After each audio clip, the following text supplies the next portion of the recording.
Lisa Whitman with the 2013 Mutt Strut, and this event would not happen if it weren't for the community's support and sponsorship.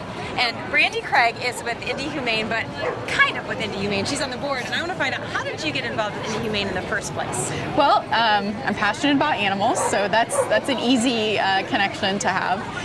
But about 5 years ago, I actually came to Mutt Strut for the first time, and my husband and I brought one of our dogs. It was a really hot day, and he didn't make it all the way around the track, by the way, because it was so hot.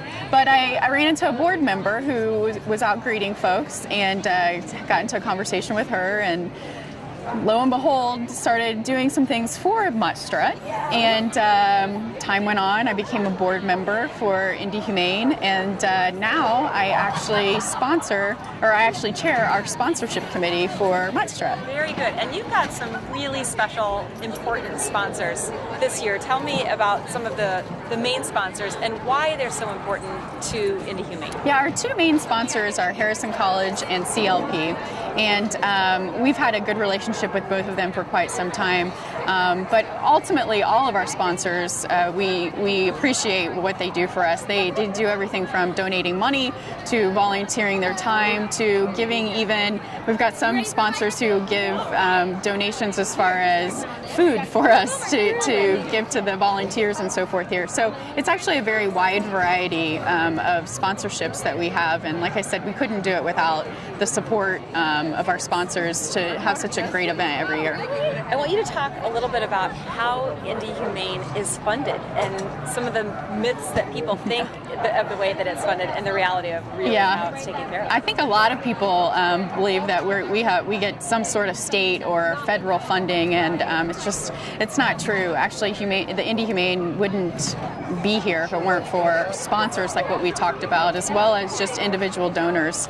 Every dollar that comes in from sponsors and donors goes to help the animals of Indianapolis. And like I said, without them, the Humane Society wouldn't exist.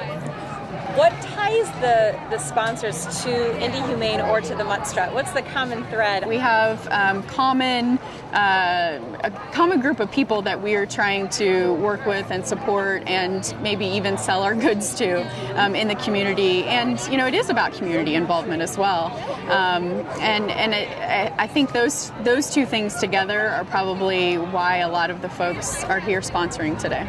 If people work for a company or organization, have a company or organization, or are just part of the community and want to get more involved with donating or volunteering, how do they do that? Well, there's a number of ways. One is you can go online. There's lots of information online. You can find the development director who can help point in the right direction.